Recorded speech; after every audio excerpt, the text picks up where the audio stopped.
Sixième instruction. Alors, j'aborde ce que je voudrais vous dire là avec une certaine appréhension parce que c'est vraiment très difficile.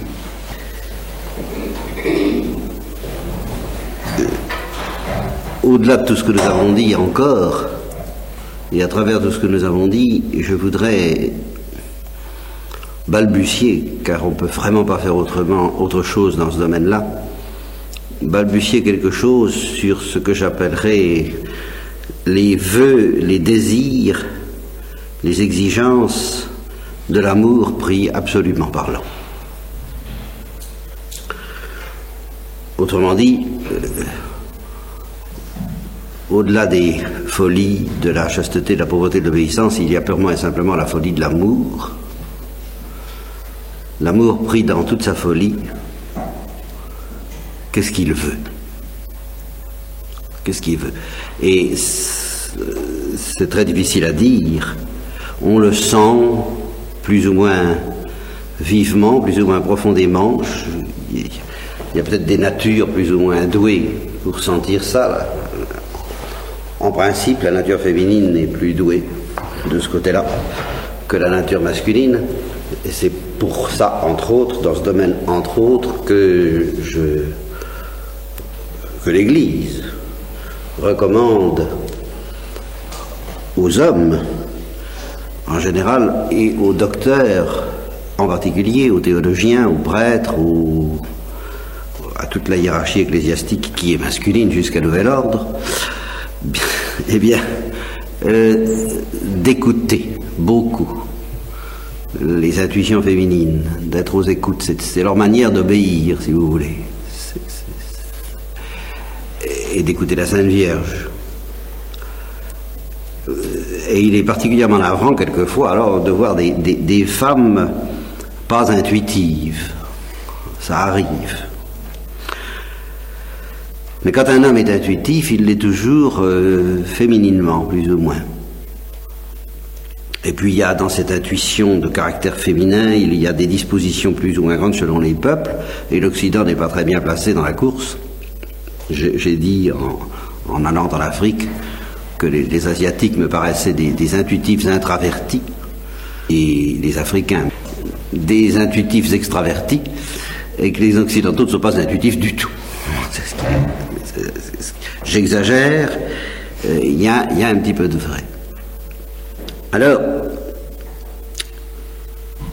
il y a donc une intuition de ce que désire l'amour, et quand on creuse cette intuition, on est tenté de dire à l'amour, comme on dirait à quelqu'un, et justement à une femme en particulier, qu'on ne sait pas ce qu'il veut. On ne sait pas ce qu'elle veut. Car il semble vouloir des choses contradictoires. Et alors, j'abats tout de suite mes cartes, c'est vrai, l'amour veut des choses qui, pour nous créatures, sont contradictoires, et qui ne cessent d'être contradictoires, non seulement que dans le mystère de Dieu, mais dans le mystère de la Sainte Trinité. Ça, il n'y a aucun doute. Alors, ces choses que veut l'amour, telles que nous l'expérimentons, telles que nous le pressentons, à travers la nature soulevée par la grâce, c'est-à-dire cet amour dans lequel, dès le point de départ, on est deux. Vous voyez, ce qui, philosophiquement parlant, apparaît tout de suite comme une imperfection. Et ça va être une des questions qu'on va se poser. Est-ce que l'amour veut être deux? Vous voyez? Ou est-ce que l'amour veut être un? Est-ce qu'il veut que les deux ne fassent qu'un? Ou est-ce qu'il veut que les deux fassent deux? Et déjà, à propos de cette question, l'amour apparaît comme animé par des exigences, des désirs un peu contradictoires. Il veut que les deux ne fassent qu'un, il veut que les deux fassent deux, et allez voir comment ça s'arrange. Évidemment, dans notre expérience humaine, au départ, on est deux quand on s'aime. Alors, on n'a pas à décider d'être deux, si je peux dire. De sorte qu'on peut être tenté d'insister sur le désir d'unité qu'il y a dans l'amour. Ce désir de fusion, aussi total que possible, si on pouvait ne faire qu'un. et à la limite si on pouvait ne faire qu'une substance. Mais si vous n'écoutez que cet aspect, que cette exigence, que ce désir de l'amour, vous risquez de tomber dans quelque chose de très dangereux. Vous risquez de tomber dans un amour destructeur, précisément. L'amour dont, je vous disais ce matin quand Eugène de Foligno se méfiait de lui. L'amour qui veut, s'il est plus ou moins sadique, détruire l'autre, et s'il est plus ou moins masochiste, être détruit par l'autre, si vous voulez. De sorte qu'il faut reconnaître que la dualité des êtres n'est pas seulement un fait que l'amour cherche à surmonter, par la fusion de vie et de connaissances, à l'intimité, mais que c'est une volonté de l'amour. Et il faut dire que l'amour respecte l'autre autant qu'il veut s'unir à lui. Voilà. Et là déjà, il y a un petit début de contradiction qui est encore peu de choses à côté de ce que nous allons voir par la suite. L'amour veut. Alors, ayez tout le temps la Trinité présente à l'esprit quand je vous dis ces choses, parce que c'est elle qui résout, bien entendu, les contradictions apparentes que j'énumère. L'amour veut que l'autre ne fasse qu'un avec moi, et en même temps, l'amour veut que l'autre soit infiniment distinct de moi, le plus distinct possible. Il veut respecter l'originalité de l'autre. Il est extrêmement sensible à cela, il chante les louanges de l'autre. Et il lui dit, non pas moi, mais toi, mais toi. Et vous voyez, en ce sens, déjà, il y a là comme une projection métaphysique de la parole du Christ, non pas ta volonté, mais la mienne. C'est dans une situation d'obéissance et d'obéissance douloureuse que le Christ dit cela, donc de tentation. Nous y reviendrons peut-être demain, je ne sais pas. Mais on peut concevoir une situation éternelle et purement de joie, où chacun dit à l'autre, non pas moi, mais toi. C'est toi qui compte. Voilà. Ce n'est pas moi qui compte, c'est toi qui compte. Il y a ça dans l'amour. Et en même temps, et alors c'est là où ça se complique, je vous préviens tout de suite. Il y a ça dans l'amour, mais en même temps, il y a une perception que l'amour est justement une chose tellement belle, que l'autre qui compte, pour moi, plus que moi, s'il n'a pas la même attitude à mon égard, alors il est plus malheureux que moi. Il n'est pas. Je ne peux pas ne pas lui souhaiter d'en faire autant. Vous comprenez? C'est là où ça se complique. Je ne peux pas me contenter de dire oh, c'est toi qui comptes et pas moi, sans souhaiter pour lui, et précisément pour lui, et par amour pour lui, que lui aussi dise à moi, c'est toi qui comptes et pas moi. De sorte que, quand il s'agira de Dieu et de la créature, ça deviendra très complexe à partir du moment où Dieu est prêt à dire à la créature, c'est toi qui comptes et pas moi. Vous savez, ça, malgré les apparences, Dieu est tout à fait prêt à ça. Mais comme il voit que la créature, elle, dès qu'il voit que la créature ne joue pas le même jeu, qui semble beaucoup plus justifié encore de la part de la créature que de la part du Créateur, mais c'est là où, ah là là, c'est là où je commence à allumer la lampe rouge. Je vais vous dire, faites attention parce que vous risquez de ne rien comprendre à rien si vous vous imaginez que la créature doit dire au Créateur, c'est toi qui compte et pas moi, parce que c'est la vérité. Parce que c'est bien vrai que c'est la vérité. C'est bien vrai que la créature peut, au nom de la vérité, dire au Créateur, c'est toi qui compte et pas moi. Elle peut très bien le dire au nom de la vérité. Et le Créateur, seulement attention, au nom de la vérité, qu'est-ce que va dire le Créateur? Il ne va pas dire à la créature, c'est toi qui compte et pas moi. Au nom de la vérité, il va dire en effet, c'est moi qui compte et pas toi. Et d'ailleurs, il ne se gêne pas pour le faire. Parce qu'au nom de la vérité, on ne peut pas aller plus loin. Mais au nom de l'amour, c'est autre chose. Au nom de l'amour, le Créateur est très capable de dire à la créature, c'est toi qui compte et pas moi, et il attendra que la créature lui en dise autant, non seulement au nom de la vérité, ce que, évidemment, tout le monde comprend, mais au nom de l'amour, ce qui est plus calé. N'est-ce pas? On ne peut pas dire qu'on aime Dieu tant que, au nom de l'amour, on ne commence pas à lui dire, c'est toi qui compte et pas moi, et non pas seulement au nom de la vérité. Voyez-vous? c'est là où je dis le jeu de l'amour apparaît une chose singulièrement mystérieuse. Parce que justement quand la créature se laisse initier à ce jeu de l'amour et qu'elle dit à Dieu c'est toi qui comptes et pas moi au nom de l'amour, elle sait par là même que Dieu le premier, lui a dit à la créature, il a eu la folie de lui dire c'est toi qui comptes et pas moi. Et il le lui a dit sur la croix, et il le lui a dit en s'incarnant. Et alors elle répond à cette folie par cette autre folie. Puisque toi, créateur, qui est bien au-dessus de moi et qui compte au nom de la vérité et pas moi, tu as voulu que je compte au nom de l'amour et pas toi, en un sens, c'est-à-dire que tu n'as pas marchandé ta peine, tu n'as pas marchandé ta folie, tu n'as pas marchandé pour obtenir mon salut et ma béatitude, eh bien, je comprends, j'entre dans la danse, c'est cette danse de l'amour, on se renvoie la balle perpétuellement, et c'est pour ça que c'est désespérant à dire, hein, parce que à chaque chose que l'un des deux dit, l'autre le reprend immédiatement à son compte et ne supporte pas que la balle reste dans son camp, n'est-ce pas? C'est toi qui comptais pas moi, non, c'est toi, etc. Voilà. Qu'est-ce qu'il veut l'amour? Parce qu'on est tenté de dire, il faudrait bien que ça s'arrête. Eh bien, je vais encore essayer de préciser, et nous allons retrouver alors là la métaphysique de l'obéissance. Et puis ça s'arrêterait là si je n'avais pas autre chose à dire qui est au moins aussi difficile et qui est connexe. Enfin bref. Je vous ai dit l'amour respecte. Bon.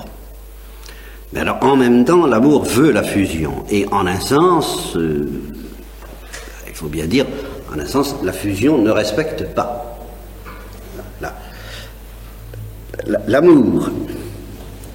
Laissons de côté cet aspect du respect sur lequel nous allons venir, qui est capital. Qu'est-ce que veut l'amour au point de vue de la fusion? Eh bien, il veut une union, ce que j'appelle une union ontologique. Il veut que les deux ne fassent qu'un ontologiquement, c'est-à-dire qu'ils dépendent l'un de l'autre. Vous voyez la notion de dépendance dont je vous ai parlé au début et qui revient là. L'amour veut cette dépendance réciproque. Bon. Eh bien, c'est là où je dis que en dehors de la Trinité, l'amour ne peut pas réaliser son vœu. Ça, c'est capital. Et apparemment, nous, justement, plus nous serions soulevés par la grâce, s'il n'y avait pas la révélation trinitaire, plus nous devrions désespérer de ce que l'amour nous fait désirer et qui est vraiment irréalisable. Parce que, ontologiquement, nous sommes deux. Si nous nous aimons, et même Dieu et moi, sauf dans la mesure où je me perds en lui métaphysiquement, mais enfin... S'il n'y avait pas la révélation trinitaire qui nous apprend que c'est possible, l'amour peut rêver, peut réaliser, peut obtenir une fusion au niveau moral, au niveau de la conduite, au niveau du convivere, du convivium, vivre ensemble, manger ensemble, regarder ensemble dans la même direction, se regarder réciproquement, mais se fondre ontologiquement. L'amour ne peut pas faire ça. Et comme l'amour ne peut pas désirer moins, en un sens. Voilà, comprenez? Toutes les intimités ne lui suffisent pas. Et c'est en cela que les chrétiens, parce qu'ils sont éduqués par la grâce et par la révélation trinitaire et par la révélation du Christ, sont beaucoup plus exigeants, par exemple, que les hindous. C'est ce que m'a confirmé le garçon dont je vous avais donné une lettre qui a étudié quand même un peu ces choses-là, qui est allé en Inde. Il m'a dit l'affectivité des hindous est extrêmement exubérante. Mais elle est gentille, elle est tendre, elle est affectueuse, on s'aime, il n'y a pas cette espèce de violence redoutable de l'amour même qui veut atteindre et posséder et se fondre dans la substance de l'autre en tant qu'autre. Cette force-là, si on n'a pas été élevé, éduqué par une imprégnation chrétienne, on ne l'a pas, on ne comprend pas l'amour comme ça. On comprend l'amour soit comme une espèce de convoitise plus ou moins bestiale, soit comme une espèce de délicatesse, de chant, de tendresse affectueuse, et tout ça, c'est bien gentil, hein, mais ça n'a pas cette espèce de violence. C'est pour ça qu'on a dit que l'amour courtois est une invention du Moyen-Âge. En fait, c'est une invention du christianisme, c'est une invention de Dieu même, c'est une invention trinitaire, je dirais. Voyez. Alors, il y a donc un vœu d'union que, théoriquement, deux créatures ne pourront jamais réaliser entre elles. Elles ne pourront pas devenir consubstantielles, elles ne pourront pas devenir de la même façon. Elles ne pourront pas atteindre cette intimité fantastique dans la distinction. dans le respect de l'autre en tant qu'autre, que rêve l'amour. C'est là où il semble qu'il rêve des choses contradictoires. Et c'est là où, incontestablement, dans la vie humaine, les violents sont constamment déçus par les non-violents, parce que j'appelle les non-violents dans ce sens-là, les non-violents se résignent fort bien à être perpétuellement deux et trois, et puis on s'entend plus ou moins, on s'aime bien, eh bien les violents n'encaissent pas. Ça, il leur faut autre chose, mais cette autre chose est désespérant parce que c'est irréalisable, sauf, alors, évidemment, dans la Trinité. Alors là, oui, dans la Trinité, ça est. C'est le mystère de la Sainte Trinité. Une infinie distinction, mais là, seulement alors, c'est là où je vais arriver à un paradoxe sur lequel je vais revenir tout de suite, c'est que cette... Prenez, nous, on nous apprend le mystère de la Sainte Trinité, on nous dit, bon, il y a le Père, le Fils et le Saint-Esprit, ils sont trois et ils ne font qu'un seul Dieu. Alors, nous sommes tentés de considérer ça comme un fait. Or, ce que je voudrais vous présenter ce soir, c'est la Trinité comme vœu de l'amour.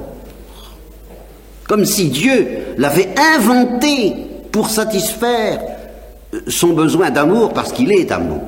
Naturellement, c'est pas vrai, Dieu ne l'a pas inventé.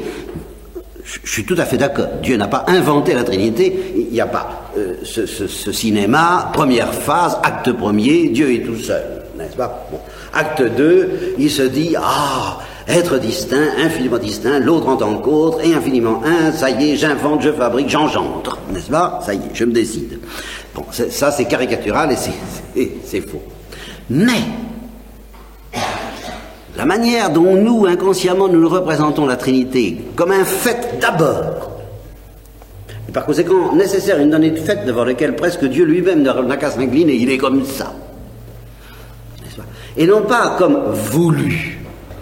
Vous comprenez? Autant que donné. C'est aussi faux. Vous voyez? La Trinité n'a pas été construite un jour par Dieu, mais elle est voulue de Dieu autant que s'il l'avait construite. Vous voyez? Elle répond à son vœu autant que si c'était l'amour qui avait inventé ça. Je suis pas sûr de bien me faire entendre. C'est pas une donnée de fait qui se trouve satisfaire Dieu. Non, c'est quelque chose. Il y a une part de la génération du Fils qui vient de ce que le Père veut engendrer le Fils tout de même. Vous voyez, c'est pas... voilà, c'est pas... Il n'y a pas le Père, il se trouve, il s'aperçoit, tiens, j'engendre le Fils. C'est aussi caricatural. Le Père n'a pas décidé un jour d'engendrer le Fils, mais le Père non plus ne le constate pas comme, tiens, ça sort de moi. Vous voyez, c'est aussi idiot, ça marche pas, ça. Le Père veut bel et bien engendrer le Fils, et pourquoi? Par amour. Par conséquent, c'est bien, la Trinité est bien le vœu de l'amour, la réalisation du vœu de l'amour, éternel et incréé. C'est ce qui répond aux besoins de l'amour. C'est la seule réalité qui répond parfaitement aux besoins de l'amour. Voilà ce que je voudrais dire.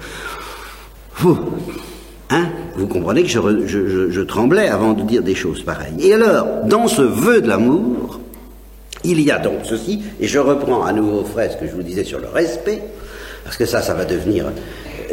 et ça éclaire d'ailleurs en sous-main.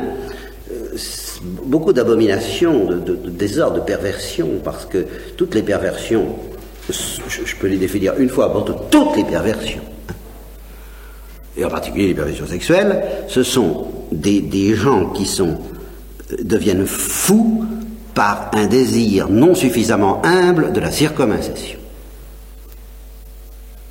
C'est des choses dont nous parlons en ce moment, de la pénétration, de l'intimité, de la possession. Finalement, c'est toujours ça. Si on n'est pas suffisamment humble pour désirer ces choses à plat ventre, comme Dieu nous demande, eh bien, on devient fou et on devient pervers. Ça, c'est inévitable. Bon, eh bien, justement, un des garde-fous contre les perversions, c'est le respect. L'amour respecte infiniment l'autre. Mais vous me direz, enfin, si vous avez un peu compris ce que je dis, comment se débrouille-t-il pour respecter et exiger une telle fusion? Eh bien, il s'en sort de la façon suivante, il respecte, mais il ne veut pas être respecté, lui. Ou plutôt, il demande qu'on ne le respecte pas. La personne qui aime respecte l'autre, dit c'est toi qui compte et non pas moi, mais ne me respecte pas, moi. possède-moi, mange-moi. Autrement dit, la personne qui aime veut qu'il y ait mendication réciproque des deux, mais dans ce sens qu'elle veut d'abord être mangée. Autrement dit, elle se donne. Vous voyez la notion de se donner. Alors ça, c'est une notion, en effet, que la nature féminine comprend très bien et très profondément, pas encore assez profondément, sauf si justement elle devient contemplative, parce qu'il n'y a qu'à ce niveau-là, on comprend vraiment ce que veulent dire ces choses, et ça veut dire se donner, c'est quelque chose...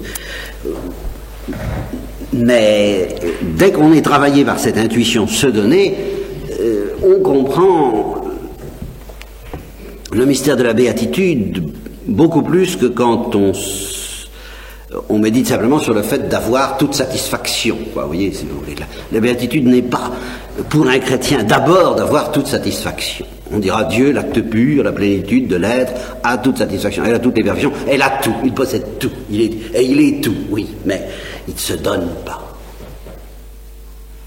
Et tant qu'on ne se donne pas, il y a une certaine qualité de bonheur qu'on n'a pas. Et cependant, la philosophie ne peut pas démontrer que c'est nécessaire à Dieu de se donner. Parce que, pourquoi? Et alors là, j'en arrive encore à un point.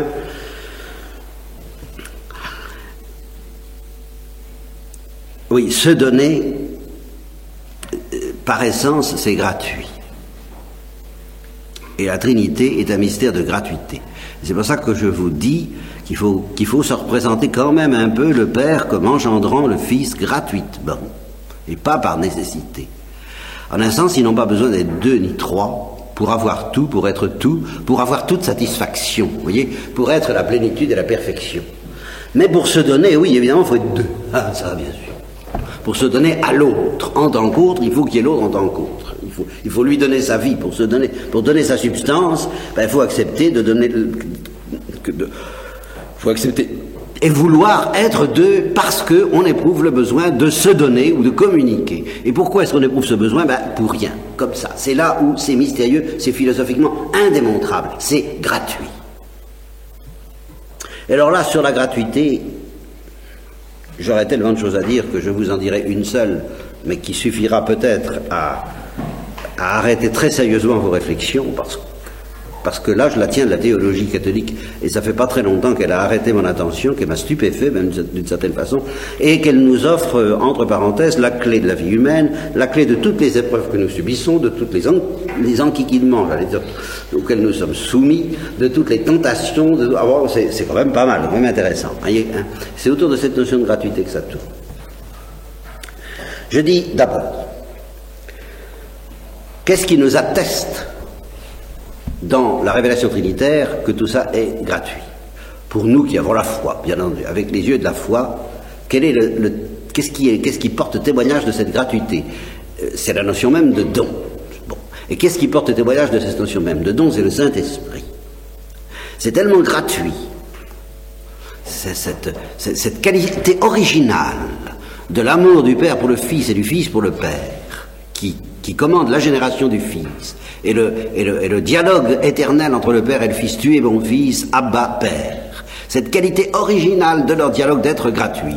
On pourrait dire à Dieu, on pourrait discuter, on pourrait lui dire, mais enfin c'est pas gratuit, puisque c'est nécessaire, vous n'avez pas décidé ça un beau jour. Non, de toute éternité, je suis ainsi, et ça appartient nécessairement à la structure de la divinité. Nous ne savons pas, nous, pauvres créatures, pourquoi. Nous, philosophes, évidemment, mais enfin vous le savez. Hein, vous n'allez pas me dire que c'est pas nécessaire. Vous ne pouvez pas être autrement. Non, je ne peux pas être autrement. Donc c'est pas gratuit. Si, c'est gratuit. Comment j'ai un témoin, le Saint-Esprit. Il est la gratuité même de cette affaire-là. Alors là, ça veut dire que si nous voyions le visage du Saint-Esprit, dont il n'est pas question dans la liturgie, vous noterez bien, on ne demande pas à voir le Saint-Esprit, on demande à être possédé par lui, parce que c'est pas l'heure de voir ces choses-là. Oui, c'est comme ça. On demande à être possédé par un esprit de gratuité. Ah oui, ça c'est capital, et vous allez voir pourquoi. C'est justement ce que je vais vous dire, alors j'espère avant la fin de l'instruction. Pourquoi il est capital que nous soyons possédés par l'esprit de gratuité. Hein, l'esprit, le Saint-Esprit, je l'appellerais volontiers l'esprit de gratuité, l'esprit de don, l'esprit de folie. Il y a un aspect de folie. Et alors justement, le Père engendre le Fils, bon, c'est très beau, c'est splendide, mais c'est fou. Mais qu'est-ce qui porte témoignage que c'est fou? Le Saint-Esprit. Le Saint-Esprit, c'est le visage de la folie de Dieu. Alors, il suffit... Alors, vous objectez, vous comprenez, mais montrez-moi que c'est fou, montrez-moi... C'est pas fou, c'est sage, puisque c'est fou, que c'est nécessaire, que c'est l'éternité. Bon, ben, regarde le Saint-Esprit, on voit la folie de Dieu. Oui. Le Saint-Esprit, c'est le visage de la folie de Dieu. Alors, on ne discute pas à ce moment-là. On voit que Dieu est folie dans le Saint-Esprit. Bien, et nous, sur la terre, il n'est pas question, absolument pas question de voir et de comprendre cette folie, mais d'être possédé par elle. Et alors, c'est là où, qu'est-ce que ça va donner si nous sommes possédés par la folie du Saint-Esprit? Eh bien, ça va donner que nous allons donner. Évidemment. Que nous allons avoir envie de donner quelque chose à Dieu. Que nous allons avoir envie de nous donner à Dieu.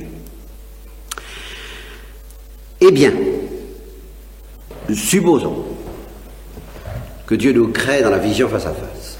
Ce qui, à certains, et à moi-même, de temps en temps, m'est apparu comme la moindre des choses. Bon, oui, enfin, pourquoi tant de misère, de complications dont paraît-il Dieu souffre, alors que ce serait tellement simple, hein, de nous mettre tout de suite dans la béatitude, d'être tout de suite de pauvres tremblantes créatures dans l'adoration, béatifiées, saturées, heureuses éternellement avec lui. Bon, eh bien, c'est là où j'espère vous faire comprendre. Nous aimerions Dieu dans cette situation-là, bien entendu, à la folie. Mais il y aurait entre les trois personnes divines une qualité de don que nous ne pourrions pas lui donner, et pour l'éternité. De sorte que nous aurions le désir de donner quelque chose à Dieu, et nous verrions à l'évidence, et éternellement, que nous ne lui donnons rien, et que nous ne lui avons jamais rien donné, que nous sommes possédés par Dieu, qu'il nous donne tout. Si vous voulez, nous serions roulés dans l'amour. Je vous ai parlé de la vague, n'est-ce pas, qui nous roule, qui nous emporte, qui nous possède, qui nous paralyse. Eh bien, justement, on serait comme paralysés dans l'amour. Il y a quelque chose dans la gloire, de royal, d'inéluctable, d'impossible à éviter, qui fait que, si nous étions créés comme ça, nous pourrions dire en toute vérité, Dieu a tout fait, ce que nous pouvons dire encore maintenant, mais nous, rien. Et Dieu ne pourrait pas nous dire, je t'ai donné de pouvoir me donner quelque chose, car nous n'aurions rien pu donner. Autrement dit, si sur la terre, nous sommes soumis à des épreuves, à des tentations, à des hésitations, c'est pour que dans l'éternité, Dieu puisse nous dire, tu m'as donné quelque chose. Voilà. Et je ne me contente pas de te donner la béatitude, je te la donne en réponse à ce que tu m'as donné, pour te remercier de m'avoir donné quelque chose alors que tu pouvais, maintenant tu ne peux plus. Qu'il s'agisse du ciel, qu'il s'agisse du purgatoire, ça la théologie est formelle, il n'y a plus de mérite, ça veut dire qu'il n'y a plus de don, la créature ne donne plus rien, elle est complètement, alors là oui, le pantin dans les mains de Dieu. Ça, alors là, nous sommes comme un fétu de paille emporté par l'océan. Qu'est-ce que qu'il fasse, le fétu de paille? Il se laisse rouler, qu'est-ce qu'il fasse? Il n'a pas la moindre marge de manœuvre. Voilà. Ni au ciel, ni au purgatoire, nous n'aurons la moindre marge de manœuvre. Et alors, étant donné de manière à nous de comprendre les choses, quand on n'a pas de marge de manœuvre, on ne peut pas donner. On ne peut pas se donner. On est pris, on est possédé, et on dit Amen, oui, Alléluia, je suis très heureux d'être pris, je vous remercie, ça fait bien mon affaire, je suis en extase, c'est très bien, mais on ne donne pas. Et il faut être Dieu, justement, pour pouvoir donner, vraiment donner, comme le Père donne au Fils, comme le Fils et le Père se donnent l'un à l'autre, dans ce don qui est le Saint-Esprit. Il faut être Dieu pour que la notion de don soit réalisée activement, sans qu'il y ait, ce flottement, cette indécision, ces tentations, cet exercice précaire et lamentable de la liberté sur la terre. Autrement dit, ce sur quoi je balbutie en ce moment, c'est sur le fait qu'il y a une équation mystérieuse entre l'imperfection même de l'exercice de notre liberté, le fait d'être tenté, le fait de ne pas avoir toujours envie de dire que ta volonté soit faite et non pas la mienne. Ah, ça au ciel, on le dira éternellement, que ta volonté soit faite et non pas la mienne, mais ce ne sera pas un don. Voilà. Ça, pour nous, ça n'est un don que dans la mesure où on est tenté. Ça a l'air idiot, mais c'est comme ça.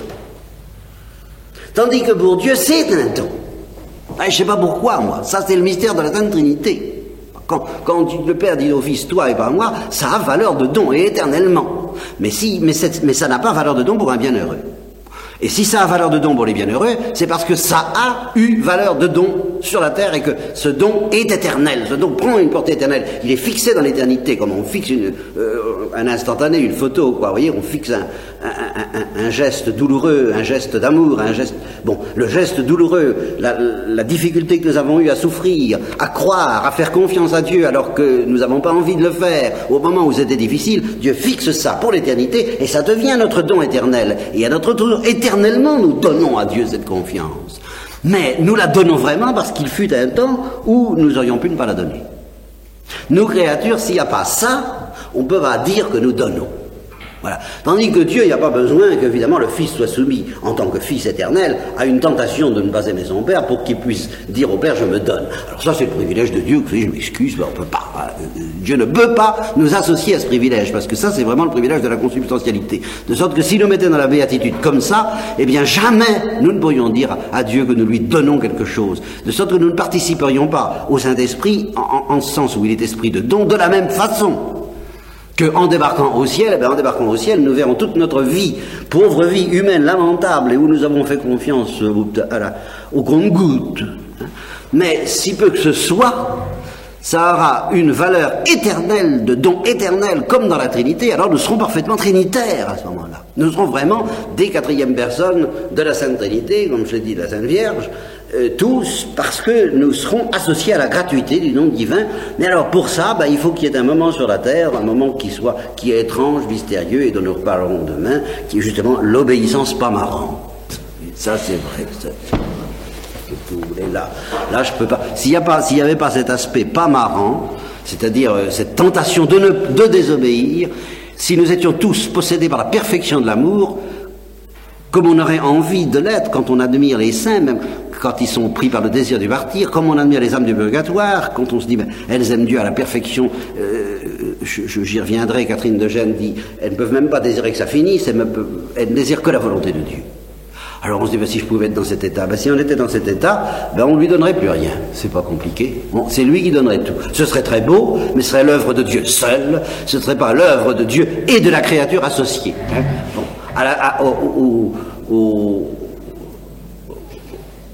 aux armes de Dieu et de la créature associée, hein, à l'enseigne, voilà, à l'enseigne de Dieu et de la créature associée. Illimité. C'est ce que Dieu peut faire à l'aide de en s'associant à la créature est illimité, comme valeur et comme prix. Hein. Alors voilà, vous voyez comment les vœux de l'amour sont contradictoires, parce qu'à la fois il veut nous fixer dans une possession où nous n'avons plus la moindre liberté de dire non, et en même temps il veut que ce soit gratuit. Et c'est là qu'il a réussi à inventer cette chose de nous laisser libres de lui dire oui ou non, et de permettre, avec toutes les conséquences terribles que ça comporte, que certains lui disent non, et de se laisser crucifier à cause de cela. Ça, nous en reparlerons demain.